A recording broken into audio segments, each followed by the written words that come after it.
warahmatullahi wabarakatuh. Perkenalkan, nama saya Tia Mutiara Bani. Saya dari kelas 1A PBSI Virtual. Saya menceritakan tentang asal-usul Danau Toba. Asal-usul Danau Toba. Pada zaman dahulu, di sebuah lembah daerah Sumatera, hiduplah seorang petani bernama Toba. Dia seorang petani yang sangat rajin, namun sayang, hasil kebunnya tidak berhasil panen.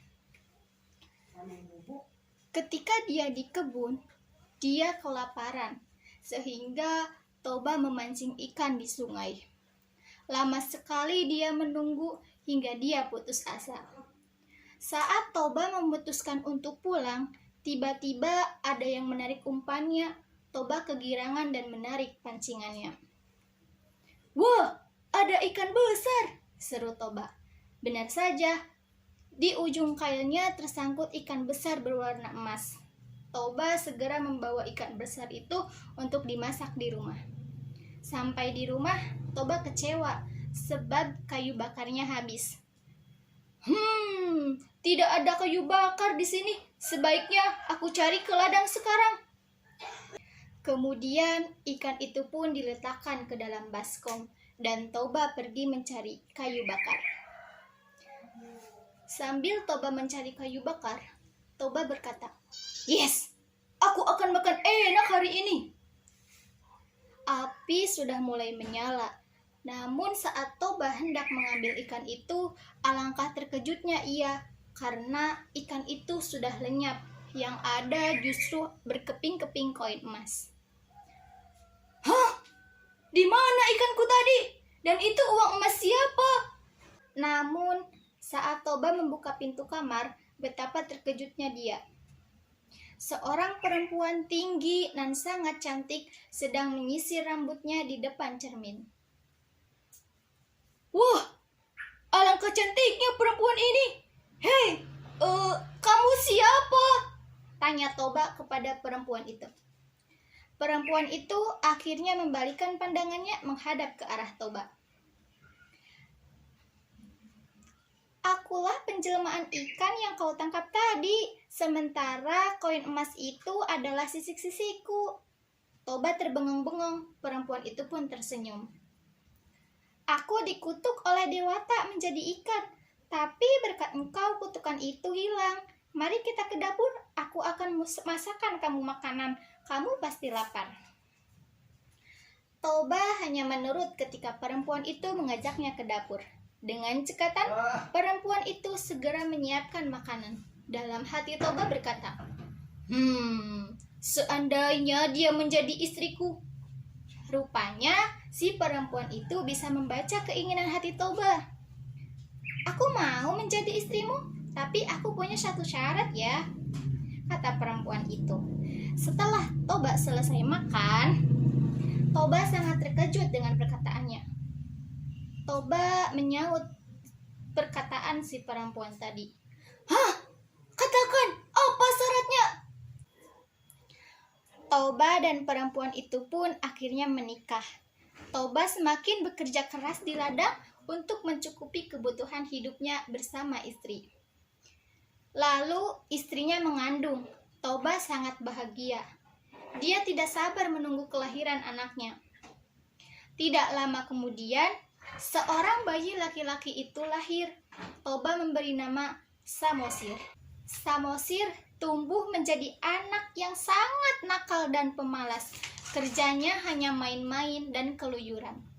Toba sangat berusaha sabar dengan kelakuan Samosir. Jika Toba bekerja di ladang, Samosir tidak pernah mau mengantarkan makanan yang sudah dimasak ibunya. Akhirnya, istri Toba sendiri yang mengantarkan makanan itu kepada Toba. "Istriku, kamu jangan terlalu memanjakan anak kita. Jika terus dimanjakan, dia jadi tambah nakal." Istri Toba tersenyum. "Bersabarlah Kanda, suatu hari nanti Samosir akan menyadarinya." "Aku sudah cukup bersabar, Dinda. Tapi kesabaran itu kan ada batasnya," kata Toba. Di suatu hari, istri Toba membujuk Samosir untuk mau mengantarkan makanan ke ladang untuk Toba. Semula Samosir tidak mau, namun ibunya terus membujuknya. Akhirnya Samosir mau. "Baiklah, Bu, nanti akan aku antarkan makanan ini untuk ayah." Namun, di tengah jalan, Samosir malah bermain bersama teman-temannya. Selesai bermain, Samosir merasa lapar. "Aduh, lapar sekali. Aku makan saja makanan ini." Hehehe, kata Samosir. Dia pun memakan makanan itu yang seharusnya untuk ayahnya. Samosir hanya menyisakan sedikit makanan. Di ladang, Toba sudah tidak sabar menunggu makanannya. Ia sudah sangat lapar sekali. Apalagi pagi tadi tidak sempat sarapan karena banyak sekali pekerjaan yang dilakukannya. Dari kejauhan, Samosir datang berlari-lari kepada Toba. Toba berkata, "Hei Samosir, kemana saja kamu ini? Ayah sudah menunggumu lama." Samosir tidak menjawab dan langsung memberikan rantang berisi makanan. Betapa terkejutnya dia, sebab hanya menemukan sisa makanan yang sedikit sekali. "Hei Samosir, kamu memakan makanan ayah ya? Kamu sudah keterlaluan, dasar anak ikan." Kemarahan Toba pun mulai tidak terbendung lagi. Tanpa sadar, dia mengucapkan pantangan yang dulu pernah dijanjikan istrinya. Toba memukul Samosir hingga menangis kejang. Samosir pun berlari menuju rumah. "Ibu, ibu." Sesampainya di rumah, Samosir mengadu kepada ibunya. "Ibu, ibu, kata ayah aku ini anak ikan. Apa benar ibu?" Istri Toba merasa sedih karena Toba telah mengungkit asal-usulnya. Kemudian dia menyuruh Samosir untuk berlari ke atas bukit. "Nak, cepat berlari ke atas bukit sebelum air bah datang." Samosir menuruti perintah ibunya. Tiba-tiba air bah muncul dari arah sungai, petir menyambar-nyambar, langit menjadi gelap. Istri Toba pun tiba-tiba meloncat ke dalam air bah dan seketika menjadi ikan kembali. Toba yang bekerja di ladang terkejut karena melihat air bah datang. "Heh, air apa itu? Hah, ada apa ini?" Dan tidak sempat melarikan diri. Toba hanyut dan tenggelam dalam air bah itu.